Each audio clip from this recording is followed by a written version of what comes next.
ಸ್ನೇಹಿತರೆ, ಗೃಹಲಕ್ಷ್ಮಿ ಯೋಜನೆಯ 20ನೇ ಕಂತಿನ ಹಣಕ್ಕಾಗಿ ಕಾಯುತ್ತಿರುವ ನಿಮಗೆ ಈ ಮಾಹಿತಿ ಮುಖ್ಯವಾಗಿದೆ.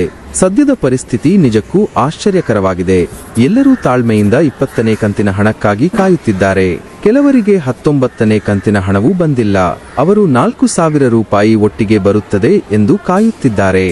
ಜನರು ಕೇಳುತ್ತಿದ್ದಾರೆ, ಮೊದಲು 19ನೇ ಕಂತಿನ ಹಣವನ್ನು ಪೂರ್ಣಗೊಳಿಸಿ, ನಂತರ 20ನೇ ಮತ್ತು 21ನೇ ಕಂತುಗಳನ್ನು ನೀಡಿ. ಸರ್ಕಾರದ ಹೇಳಿಕೆಗಳು ಮತ್ತು ವಾಸ್ತವದ ನಡುವೆ ಗೊಂದಲವಿದೆ. ಮೇ 19 ಸೋಮವಾರದ ಮಾಹಿತಿಯ ಪ್ರಕಾರ ಕಂತುಗಳ ವಿತರಣೆ ಮತ್ತು ವಿಳಂಬದ ಬಗ್ಗೆ ಮಾಹಿತಿ ಇಲ್ಲಿದೆ. ಜನರು ಹಣ ಬರುತ್ತದೆ ಎಂದು ಹೇಳುತ್ತಾರೆ, ಆದರೆ ಖಾತೆಗೆ ಬರುವುದಿಲ್ಲ ಎಂದು ಹೇಳುತ್ತಿದ್ದಾರೆ. ಸರ್ಕಾರ ಬಜೆಟ್ನಲ್ಲಿ ಹಣ ಮೀಸಲಿಡಲಾಗಿದೆ ಎಂದು ಹೇಳುತ್ತಿದೆ. ಲಕ್ಷ್ಮಿ ಹೆಬ್ಬಾಳ್ಕರ್ ಈ ತಿಂಗಳಲ್ಲಿ 3 ಕಂತುಗಳನ್ನು ನೀಡುತ್ತೇವೆ ಎಂದು ಹೇಳುತ್ತಿದ್ದಾರೆ. ಆದರೆ ಹಣ ಖಾತೆಗಳಿಗೆ ಏಕೆ ತಲುಪುತ್ತಿಲ್ಲ? ಜನರು ಪ್ರತಿದಿನ ಬ್ಯಾಂಕ್ಗೆ ಹೋಗಿ ಖಾತೆ ಪರಿಶೀಲಿಸುತ್ತಿದ್ದಾರೆ. ಇತರರಿಗೆ ಬಂದಿದೆ, ನಮಗೆ ಏಕೆ ಇಲ್ಲ ಎಂದು ಕೇಳುತ್ತಿದ್ದಾರೆ. ಬಡ ಕುಟುಂಬಗಳಿಗೆ 2,000 ರೂಪಾಯಿ ಕೂಡ ಮುಖ್ಯವಾಗಿದೆ. ಅವರು ಪ್ರತಿದಿನ ಕಾಯುತ್ತಿದ್ದಾರೆ. ಇಂದಿನ ಸತ್ಯಾಂಶ: 20ನೇ ಕಂತಿನ ಹಣ ಇನ್ನೂ ಬಿಡುಗಡೆಯಾಗಿಲ್ಲ. ನಮ್ಮ ಮಾಹಿತಿ ಪ್ರಕಾರ ಯಾರಿಗೂ 20ನೇ ಕಂತಿನ ಹಣ ಬಂದಿಲ್ಲ. ಮಾಧ್ಯಮಗಳು ಬಿಡುಗಡೆಯಾಗಿದೆ ಎಂದು ಹೇಳಿದರೂ ಖಾತೆಗಳಿಗೆ ಹಣ ಬಂದಿಲ್ಲ. ಇದಕ್ಕೆ ಕಾರಣ ತಾಂತ್ರಿಕ ದೋಷ. 19ನೇ ಕಂತಿನ ಹಣ ಕೆಲವರಿಗೆ ಮಾತ್ರ ಬಂದಿದೆ. ಸುಮಾರು 60% ಜನರಿಗೆ ಬಾಕಿ ಇದೆ. ಸರ್ಕಾರ ಹಣ ಸಿದ್ಧವಾಗಿದೆ ಎಂದು ಹೇಳುತ್ತಿದೆ, ಆದರೆ ಬಿಡುಗಡೆಯಾಗುತ್ತಿಲ್ಲ. ಇಂದಿನ ಹೊಸ ಮಾಹಿತಿ: 19ನೇ ಕಂತಿನ ಹಣ ಕೆಲವು ಜನರಿಗೆ ಬರಬಹುದು, ಆದರೆ 20ನೇ ಕಂತಿನ ಹಣ ಇನ್ನೂ ಬಿಡುಗಡೆಯಾಗಿಲ್ಲ. 19ನೇ ಕಂತಿನ ಹಣಕ್ಕಾಗಿ ಕಾಯುತ್ತಿದ್ದರೆ ಅದು ಶೀಘ್ರದಲ್ಲೇ ಬರಬಹುದು. 20ನೇ ಮತ್ತು 21ನೇ ಕಂತುಗಳ ಬಗ್ಗೆ ಮಾಹಿತಿಯನ್ನು ನೀಡಲಾಗುವುದು. ನಿಮ್ಮ ಖಾತೆಯನ್ನು ಪರಿಶೀಲಿಸಿ. ಹಣ ಬಂದಿರುವವರು ಮತ್ತು ಬಾರದವರು ಯಾವ ಜಿಲ್ಲೆಗಳಿಗೆ ಹಣ ಬಂದಿದೆ ಎಂಬುದನ್ನು ಕಾಮೆಂಟ್ ಬಾಕ್ಸ್ನಲ್ಲಿ ಹಂಚಿಕೊಳ್ಳಿ.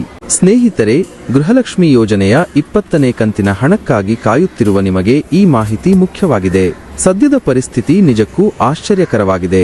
ಎಲ್ಲರೂ ತಾಳ್ಮೆಯಿಂದ 20ನೇ ಕಂತಿನ ಹಣಕ್ಕಾಗಿ ಕಾಯುತ್ತಿದ್ದಾರೆ. ಕೆಲವರಿಗೆ 19ನೇ ಕಂತಿನ ಹಣವೂ ಬಂದಿಲ್ಲ. ಅವರು 4,000 ರೂಪಾಯಿ ಒಟ್ಟಿಗೆ ಬರುತ್ತದೆ ಎಂದು ಕಾಯುತ್ತಿದ್ದಾರೆ.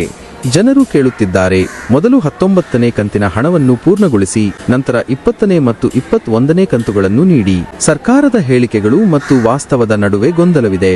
ಮೇ 19 ಸೋಮವಾರದ ಮಾಹಿತಿಯ ಪ್ರಕಾರ ಕಂತುಗಳ ವಿತರಣೆ ಮತ್ತು ವಿಳಂಬದ ಬಗ್ಗೆ ಮಾಹಿತಿ ಇಲ್ಲಿದೆ. ಜನರು ಹಣ ಬರುತ್ತದೆ ಎಂದು ಹೇಳುತ್ತಾರೆ, ಆದರೆ ಖಾತೆಗೆ ಬರುವುದಿಲ್ಲ ಎಂದು ಹೇಳುತ್ತಿದ್ದಾರೆ. ಸರ್ಕಾರ ಬಜೆಟ್ನಲ್ಲಿ ಹಣ ಮೀಸಲಿಡಲಾಗಿದೆ ಎಂದು ಹೇಳುತ್ತಿದೆ. ಲಕ್ಷ್ಮಿ ಹೆಬ್ಬಾಳ್ಕರ್ ಈ ತಿಂಗಳಲ್ಲಿ 3 ಕಂತುಗಳನ್ನು ನೀಡುತ್ತೇವೆ ಎಂದು ಹೇಳುತ್ತಿದ್ದಾರೆ. ಆದರೆ ಹಣ ಖಾತೆಗಳಿಗೆ ಏಕೆ ತಲುಪುತ್ತಿಲ್ಲ? ಜನರು ಪ್ರತಿದಿನ ಬ್ಯಾಂಕ್ಗೆ ಹೋಗಿ ಖಾತೆ ಪರಿಶೀಲಿಸುತ್ತಿದ್ದಾರೆ. ಇತರರಿಗೆ ಬಂದಿದೆ, ನಮಗೆ ಏಕೆ ಇಲ್ಲ ಎಂದು ಕೇಳುತ್ತಿದ್ದಾರೆ. ಬಡ ಕುಟುಂಬಗಳಿಗೆ 2,000 ರೂಪಾಯಿ ಕೂಡ ಮುಖ್ಯವಾಗಿದೆ. ಅವರು ಪ್ರತಿದಿನ ಕಾಯುತ್ತಿದ್ದಾರೆ. ಇಂದಿನ ಸತ್ಯಾಂಶ: 20ನೇ ಕಂತಿನ ಹಣ ಇನ್ನೂ ಬಿಡುಗಡೆಯಾಗಿಲ್ಲ. ನಮ್ಮ ಮಾಹಿತಿ ಪ್ರಕಾರ ಯಾರಿಗೂ 20ನೇ ಕಂತಿನ ಹಣ ಬಂದಿಲ್ಲ. ಮಾಧ್ಯಮಗಳು ಬಿಡುಗಡೆಯಾಗಿದೆ ಎಂದು ಹೇಳಿದರೂ ಖಾತೆಗಳಿಗೆ ಹಣ ಬಂದಿಲ್ಲ. ಇದಕ್ಕೆ ಕಾರಣ ತಾಂತ್ರಿಕ ದೋಷ. 19ನೇ ಕಂತಿನ ಹಣ ಕೆಲವರಿಗೆ ಮಾತ್ರ ಬಂದಿದೆ.